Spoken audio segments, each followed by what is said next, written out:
Sangwa amahoro nshuti mukunzi wacu wobandanya kubana natwe ngaha kuri ino mboneshakure igushikiriza amakuru, inkuru kumwe n'ibiganiro bigezweho biriko biravugwa irya nino mu gihugu c'u Burundi ndetse yewe no hakurya y'imbibe z'igihugu c'u Burundi mu yandi makungu.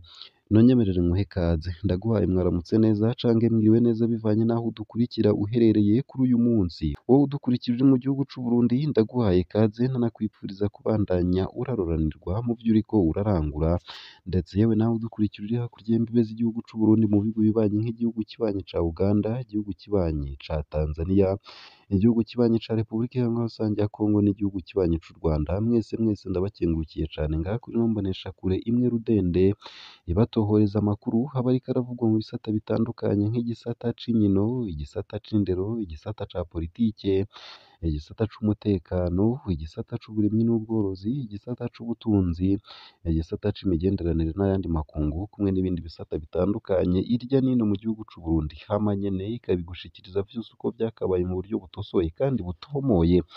Ico utegerezwa gusa nta kindi ni ugufyonda sabone canke subscribe nawe utaravyondako, hama ukabandanya urashikirwa n'amakuru, ibiganiro kumwe n'inkuru tubandanya gushikiriza binyuriye ngaha kuri ino mboneshakure ibigutunganyiriza, hama ikabigushikiriza vyose uko vyakabaye umwanya ku mwanya kandi ku gihe.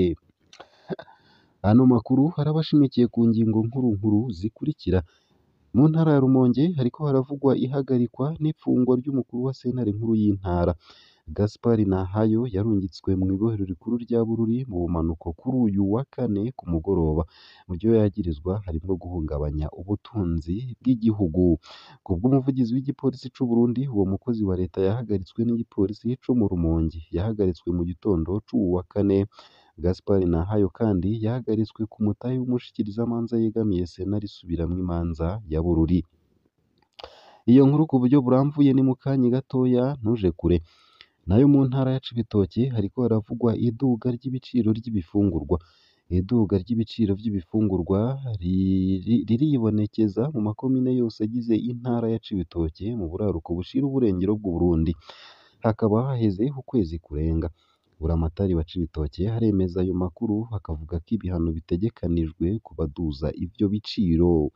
Iyo nkuru nayo nyene ku buryo buramvuye ni mu kanya gatoya ntuje kure. Nayo kandi ngo leta y'u Burundi vyayinaniye gukora imigambi imwe y'iterambere. Ivyo n'ibivugwa na ONU. Kuri uwu wa gatatu umuhuzabikorwa w'imfatakibanza wa ONU mu Burundi yaratanze ikiganiro ku vyaranguwe n'ibisata bitandukanye bikukira ONU mu Burundi.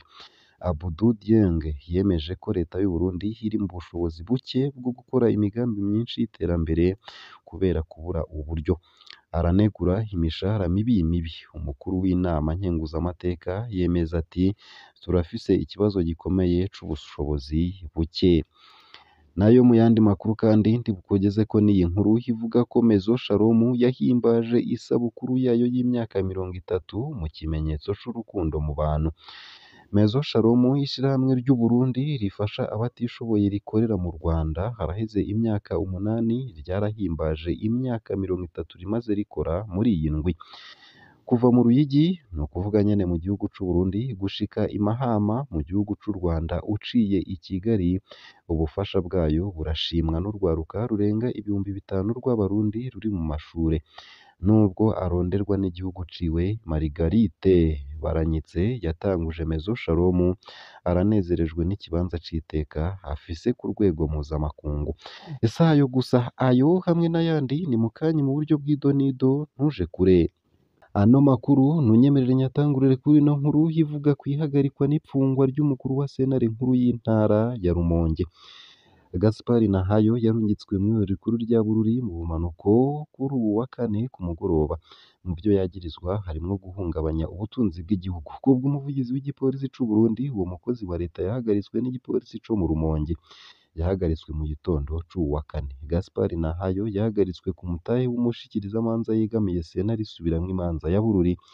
Mu vyo yagirizwa hakaba harimwo kunyuruza ibitenge vyari vyafashwe mu ntumbero yo kurwanya urudandazwa rwa magendo rw'ibitenge rukorwa hagati y'u Burundi na Repubulika Iharanira Rusange ya Kongo cane, ndetse yewe no guhungabanya umutekano w'igihugu. Yaciye arungikwa mw'ibohero rikuru rya Bururi inyuma yo kwumvirizwa n'umushikirizamanza wa Repubulika yegamiye sentare isubiramwo ya Bururi kubw'igipolisi. Mu ntango z'iyi ndwi abacamanza bandi bane bo muri sentare nkuru y'igihugu ya Gitega mu murwa mukuru wa politike harimwo uwuyirongoye barahagaritswe baranapfungirwa mw'ibohero rikuru rya Gitega gushika kuri uwu wa kane mu gitondo baciye barungikwa mw'ibohero rikuru rya Bujumbura mu murwa mukuru w'ubudandaji ryitwa Mpimba kuri uyu wa 26 Gitugutu kugira ngo begere sentare igwanya ibiturire ari nayo izobumviriza bikekwa kurya ibiturire. Abacamanza benshi bo hagati hashira ubuseruko no mu bumanuko bushira uburengero barahagaritswe muri aya mezi aheze ku mvo nk'izo nyene. Umukuru w'igihugu Ndayishimiye yaheruka kwemeza ko agiye guhigura n'abacamanza barya ibiturire bamfata nk'uwutaco amaze, akanagabisha ko hazoshuhurira abanyagihugu ku bacamanza badakora neza kugira ngo babihanire bonyene. Naho mu ntara ya Cibitoke hariko haravugwa iduga ry'ibiciro vy'ibifungurwa. Iduga ry'ibiciro vy'ibifungurwa riribonekeza mu makomine yose agize intara ya Cibitoke, ni mu buraruko bushira uburengero bw'Uburundi, haraheze ukwezi kurenga.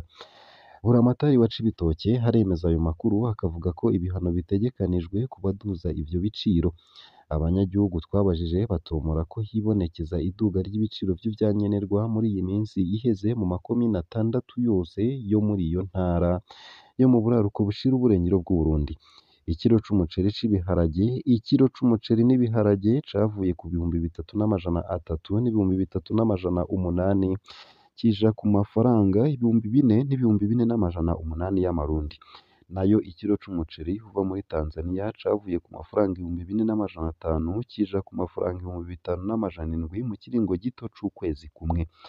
Nico kimwe no ku bindi bifungurwa nk'ibiraya n'isukari, aho mu rukurikirane ikiro cavuye ku mafaranga 1,300 n'ibihumbi 3,300 kija ku mafaranga 1,800 n'ibihumbi 600 y'amarundi. Iryo duga ry'ibiciro vy'ivyankenerwa riribonekeza kandi ku gitoro co mu bwoko bwa esanse, aho iritiro igurwa ibihumbi 10 vy'amarundi, aho yoguzwe ibihumbi 4,650 ku giciro ca leta. Co kimwe n'isima ya Buseko, Burundi Cement Company, nubwo ikorerwa muri iyo ntara ya Cibitoke, aho umufuka w'isima w'ibiro 50 vy'isima ugurwa amafaranga arenga ibihumbi 50 y'amarundi mu gihe igiciro ca leta ari ibihumbi 38. Abanyagihugu baridoga bakavuga ko ubuzima bwazimvye cane ko ihindagurika ry'ibihe rituma haba ibintu n'abantu vyononekara. Abanyagihugu bo muri komine Rugombo twavuganye nk'akarorero bariyamiriza kandi ingingo zisongera isibe zafashwe na buramatari b'intara zibuza gutembereza ibicuruzwa. Kareme Bizoza haremeza iryo duga ry'ibiciro vy'ivyankenerwa vyose, hagatangaza ko umudandaza wese aduza ibiciro ko azohanwa n'amategeko. Nayo mu yandi makuru kandi nuko leta y'u Burundi ngo vyayinaniye gukora imigambi imwe y'iterambere. Ivyo n'ibivugwa na ONU. Kuri uyu wa gatatu umuhuzabikorwa w'imfatakibanza wa ONU mu Burundi yaratanze ikiganiro ku vyaranguwe n'ibisata bitandukanye bikukira ONU mu Burundi. Abdou Dieng yemeje ko leta y'u Burundi iri mu bushobozi buke bwo gukora imigambi myinshi y'iterambere kubera kubura uburyo. Aranegura imishahara mibi. Umukuru w'inama nkenguzamateka yemeza ati turafise ikibazo gikomeye c'ubushobozi buke. Kubwa Abdou Dieng hari imigambi y'iterambere yatangiwe uburyo na ONU itariko irakorwa canke ishirwe mu ngiro.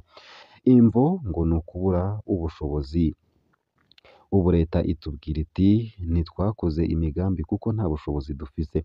Jewe nabajije ikibazo, mushaka incabwenge zivuye inyuma y'igihugu ziza ngaha canke mushaka ko tubafasha kugarukana incabwenge z'abarundi ziba hanze y'igihugu? Barahari benshi. Uko akaba ariko uwo mutegetsi wa ONU yashikirije. Kubwa Abdou Dieng abantu bategerezwa kwibaza imvo ziri inyuma y'uko kuntu incabwenge z'abarundi ziguma zija hanze y'igihugu c'u Burundi. Aha ikibazo co gihari tuzokora ivyo gukarihiriza ubwenge abantu kandi turabivuze ariko hadatorewe umuti. Ikibazo c'imishahara ndafise ubwoba ko n'abo tuzoba twigishije bazoduca mu myanya y'intoki. Uko akaba ariko yabandanije.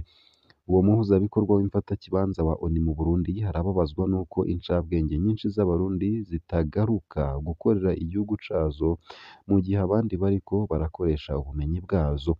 Hariho abantu bigishijwe n'u Burundi. Jewe nkorera ONU narakoze mu bihugu byose, narahuye n'Abarundi bashoboye cane ariko badashobora gutaha. Ico ni ikibazo turiko turavugana na leta y'u Burundi, ariko niyo kandi itegerezwa kutubwira ibisata ikeneyemwo abo bantu. Uko akaba ariko Dieng yaheraheje. Abategetsi b'u Burundi baravyemeza. Iyo myitwarariko uwuserukira ONU mu Burundi ayisangiye n'abategetsi. Turafise ikibazo gikomeye c'incabwenge. Twarabibonye ubuheruka turiko turategura amafaranga leta izokoresha mu mwaka w'ibihumbi bibiri na mirongo ibiri na gatatu ushira umwaka w'ibihumbi bibiri na mirongo ibiri na kane, aho hibonekeje ibihengeri vyinshi.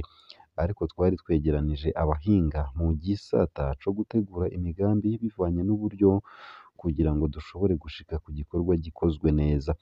Ariko abahinga babishoboye bari bake cane.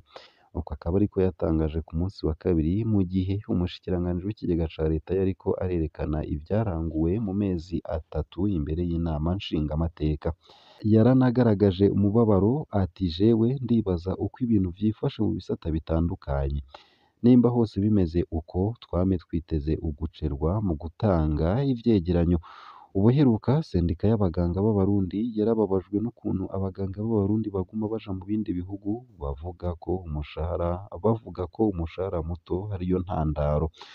Ku bw'amakuru dufise abaganga barenga 200 b'Abarundi baramaze kuja gukorera mu Rwanda na Kenya kuva mu mwaka w'ibihumbi 2014. Ngaha rero hakaba ari naho nsoreje hano makuru nari naguteguriye, hariko aravugwa irya nino mu bisata bitandukanye. Ico utegerezwa gusa ni ugufyonda sabone canke subscribe naho utaravyondako, hama ukabandanya urashikirwa n'amakuru, inkuru kumwe n'ibiganiro tubandanya gushikiriza binyuriye ngaha kuri ino mboneshakure. Ugire umunsi mwiza.